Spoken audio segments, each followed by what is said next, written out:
বিসমিল্লাহির রহমানির রহিম। আমরা আজকে দেখব এখন আসলে ফটোশপ সিসি কীভাবে সেট আপ দেয় এবং ফটোশপ সিসিতে কীভাবে ফিল্টারগুলো সেট আপ দেওয়া যায়, প্লাগিংসগুলো কীভাবে সেট আপ দিয়ে কাজ করা যায়। আশা করি আপনারা সহজে বুঝতে পারবেন। আপনার কম্পিউটারে যেখানে ফটোশপ সিসিতে কপি করা আছে সেখান থেকে আপনার যদি এরকম আনজিপ ফাইল থাকে, জিপ করা ফাইল থাকে, তাহলে অবশ্যই রাইট ক্লিক করে এক্সট্রাক্ট করে জিপ ফাইল থেকে বের করে নেবেন। তার পাশাপাশি সি ড্রাইভ, এখানে অ্যাডোবি ফটোশপ সিসি যে ফোল্ডারটা আছে, ফোল্ডারটার ভিতরে যে সেট আপ নামে যে একটা ফাইল আছে, এই সেট আপ ফাইলটার উপর আপনারা ডাবল ক্লিক করবেন। ডাবল ক্লিক করার পরে দেখবেন যে সাধারণত সেট আপ যেভাবে নেয় অন্যান্য সফটওয়্যার, সেভাবে এই সফটওয়্যারটার উপর সেট আপ নেবে, সেট আপ নিচ্ছে। আমরা দেখি কি করা যায়।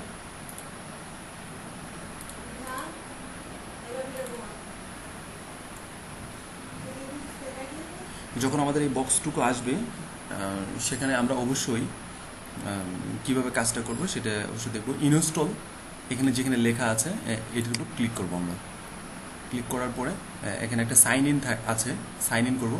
আর অবশ্যই যখন আমরা এই ফটোশপ সিসিটা সেট আপ দেবো, অবশ্যই আমাদের পিসিতে অথবা ল্যাপটপে যেন ইন্টারনেট কানেকশন যেন না থাকে, তাহলে না হয় অন্যথায় আমরা এটা করতে পারবো না। তো সাইন ইনে ক্লিক করবো। সাইন ইনে ক্লিক করার পর এখানে আমাদের এই রিট্রাই না করে, ঠিক আছে, কানেক্ট লেটারে ক্লিক করব। কানেক্ট লেটারে ক্লিক করলাম, তারপর আমরা অ্যাকসেপ্টে ক্লিক করব। অ্যাকসেপ্টে ক্লিক করার পরে আমাদের এখানে একটা সিরিয়াল নাম্বার যাচ্ছে। সিরিয়াল নাম্বারটা অবশ্যই আমাদের যেখানে আমরা রিসোর্সটা নিয়েছি এটার ভিতরে যে ক্র্যাক নামে যে একটা ফোল্ডার আছে, ফোল্ডারটার ভিতরে দেখবেন যে কিয়াং নামে একটা ফোল্ডার আছে।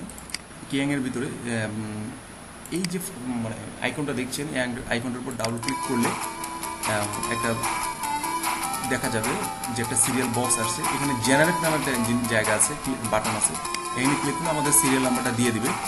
এই সিরিয়াল নাম্বারটা থেকে এটা এইভাবে কপি করে নেব, রাইট ক্লিক করে কপি করে নিয়ে এটা আমরা ক্লোজ করে দেবো।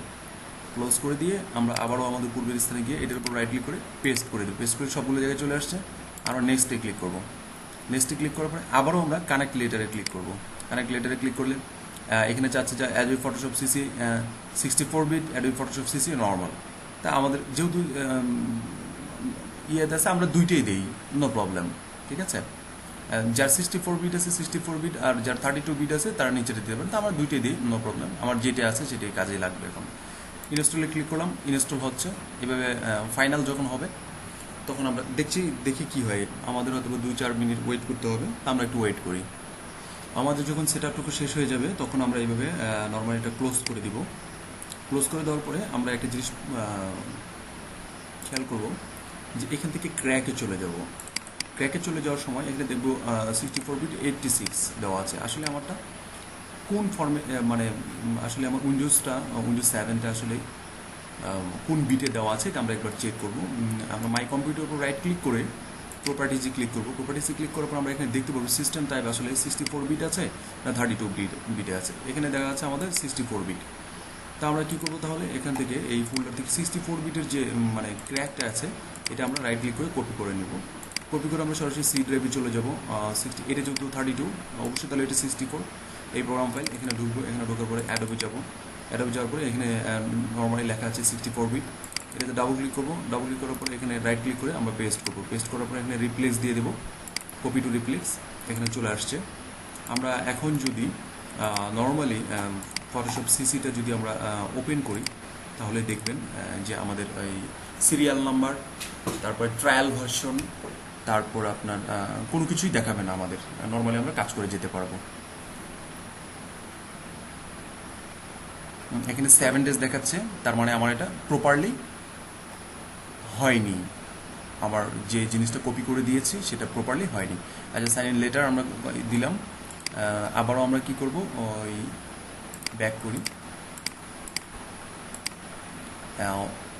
86 যেটা আছে, অনেক সময় আমাদের কি হয়, আমরা যে সিডিগুলো কিনে থাকি এই সিডিগুলোর মধ্যে এই ক্র্যাকগুলো আসলে আমাদেরকে বিভ্রান্তির মধ্যে ফেলানোর জন্য এই ক্র্যাকগুলো অনেক সময় বিভিন্নভাবে 64-এর ক্র্যাকগুলো 32-তে ঢুকায় রাখা হয়, 32-এরটা 64-এ ঢুকায় রাখা হয়। এর মাধ্যমে কি হয়, যারা একটু টেকনিক করতে পারে তারা সহজে কাজগুলো করতে পারে, আর যারা একটু টেকনিক করতে না পারে তাদেরকে হয়তো একটা সিডির জায়গায় আপনাকে 5টা সিডি কিনতে হচ্ছে। এটা ওদের একটা বিজনেস পলিসি, ঠিক আছে? তাহলে এই বিষয়গুলো আমাদের একটু খেয়াল রাখতে হবে। আসলে যদি এটা দিয়ে না হয় তাহলে আমরা ওটা দিয়ে করবো। তাহলে আমরা এটা কপি করে নিই, আপাতত কপি করে সি ড্রাইভে নিয়ে যে আমরা এখানে দিলাম, আবার এখানে গেলাম, যে আবার এখানে পেস্ট করলাম, পেস্ট করার পর রিপ্লেস দিলাম, রিপ্লেস দেওয়ার পর এখন আমরা দেখবো যে আসলে এখন আমাদের এটা ওপেন হচ্ছে কিনা।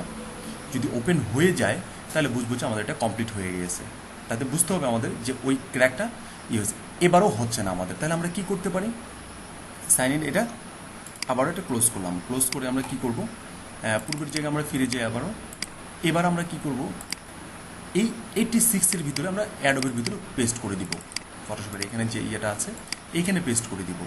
আসলে দেখি এখানে পেস্ট করে দিয়ে কি হচ্ছে। এখন আমরা ওপেন করে দেখি, এটা জাস্ট আমাদের একটা টেকনিক, ঠিক আছে? এইভাবে মানে সিরিয়াল টু সিরিয়াল আপনাদের কেন দেখাইলাম, যেন প্রতিটা পর্যায়ে আপনারা এই ফটোশপ সিস্টেম সেট আপ দিতে পারেন। এখন দেখেন পুনরায় সুন্দরভাবে এটা আমাদের সেট আপ হয়ে গেছে। এখন চিন্তা করে দেখেন, আমার উইন্ডোজটা দেওয়া আছে 32 বিট, একটু রাইট ক্লিক করে দেখি, উইন্ডোজটা দেওয়া আছে আমার 32 বিট, কিন্তু আমার কাজ করলো কোনটা না, আমার উইন্ডোজটা 64 বিট, কিন্তু আমার কাজ করছে 32 বিট। তার মানে এটা চিন্তা করে দেখেন, 32 বিটটা 64-এ ঢুকে রাখছে, আর আপনার 64-এরটা 32-তে ঢুকে রাখছে, এরা উল্টাপাল্টা করে রাখছে। এই জন্য আমাদের এটা সেট আপটা দিতে গরমিল হচ্ছে। এই গরমিলটার কারণে অনেকে অনেক সময় বিভিন্নভাবে হয়তো বা মেনটেন করতে পারে না, বিদায় মনে করে যে এই সফটওয়্যারটা হয়তো বা প্রবলেম আছে, বিভিন্ন জায়গা থেকে নিয়ে আসে। ঠিক আছে, এই জিনিসটা একটু মেনটেন্যান্স একবার করে নেবেন, তাহলে হয়ে যাবে ইনশাল্লাহ, আশা করি। এখন আমরা দেখব যে আসলে এই আমাদের যে ফিল্টারগুলো, প্লাগিংসগুলো কীভাবে সেট আপ দেওয়া যায়, মানে প্লাগিংসগুলো কীভাবে আমরা ওইটার ভিতরে ঢুকাতে পারি। আপনার যে জায়গায় কম্পিউটার প্লাগিংসগুলো আছে, যেমন ফিল্টার ফরম্যাটে আমার প্লাগিংসটা আছে, তো প্লাগিংসটুকু আপনি সরাসরি ফোল্ডারটাও কপি করতে পারেন, অথবা এই ভিতরের এই জিনিসগুলো কপি করতে পারেন। তো এই জিনিসগুলো আমি কপি করে আমি সরাসরি সি ড্রাইভে চলে যাব, যেহেতু আমরা এখান থেকে আমার কাজটা হয়ে গিয়েছে, 86-এর কাজটা হয়ে গিয়েছে, তাহলে আমরা 86-এ ঢুকানোর পরে এখানে দেখি অ্যাডোব আছে, অ্যাডোব ফটোশপে ঢুকবো ফোল্ডারের ভিতর, তারপর এখানে রিকোয়ারিটি ঢুকবো, রিকোয়ারিটি ঢুকার পরে দেখবো যে প্লাগিংসগুলো আছে। প্লাগিংসগুলো এই ফিল্টার নয়, আমাদের ফিল্টার্স ফরম্যাটে যেতে হবে। ঠিক আছে, এখানে গিয়ে আমরা কী করবো, রাইট ক্লিক করে এটা পেস্ট করে দিব, পেস্ট করে দেওয়ার পরে কপি টু রিপ্লেস। ঠিক আছে, এখানে নিচে টিক চিহ্নটা দিয়ে এখানে রিপ্লেস দেবো, তাহলে সব ধরনের ইয়েগুলো এখানে কপি হয়ে যাবে। ঠিক আছে, আমার এখানে ফটোশপটা ওপেন আছে বিধায় এই জিনিসটা হচ্ছে না, সরি। এখানে তাহলে আমরা আবারও পেস্ট করে দিই পর্যায়ক্রমে। এখানে সবগুলো আমাদের এভাবে সিরিয়াল বাই সিরিয়াল কপি হয়ে গেছে।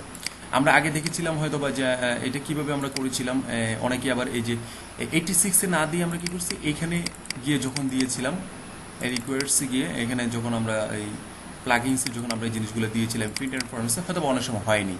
অতএব আমরা যদি এক জায়গায় দিয়ে যদি না হয়, তাহলে আমরা দুটো জায়গায় দিয়ে দেখবো, আশা করি আমাদের ওই জিনিসগুলো সম্পূর্ণ হয়ে যাবে। তো এখন আমরা ফটোশপটা যদি ওপেন করি, নর্মালি ফটোশপ সিসিটা ওপেন করলেই দেখতে পারবো যে আসলে আমাদের ফিল্টারগুলো, এই দেখেন আমাদের ডিসি টুলস, ডাইনামিক, তারপর গ্রেন সার্জারি, ঠিক আছে, ইমাজিনেশন, তারপরে হচ্ছে আপনার কোডাক, তারপরে হচ্ছে পিকচার কোড, এর টোপেজ ল্যাব, আমাদের যতগুলো ইয়ে আছে সবগুলো আমাদের হয়ে গেছে। আশা করি আপনারা বুঝতে পারছেন। আর স্পেশালি এই টিউটোরিয়ালটা তৈরি করা আমাদের জোসেফ ভাইয়ের জন্য, আর তার পাশাপাশি আরেকজন স্পেশাল পার্সন, আমাদের ছোট ভাই, নাম হচ্ছে আপনার কিদু নামটা তোমার তোমার তো খেয়াল আসছে না, নামটা তো কি তোমার, সুজন ব্রাদারের জন্য তৈরি করা। জোসেফ ভাই, আশা করি আপনি সহজে বুঝতে পেরেছেন, সহজে কাজগুলো করতে পারবেন ইনশাল্লাহ। ওকে ভাই।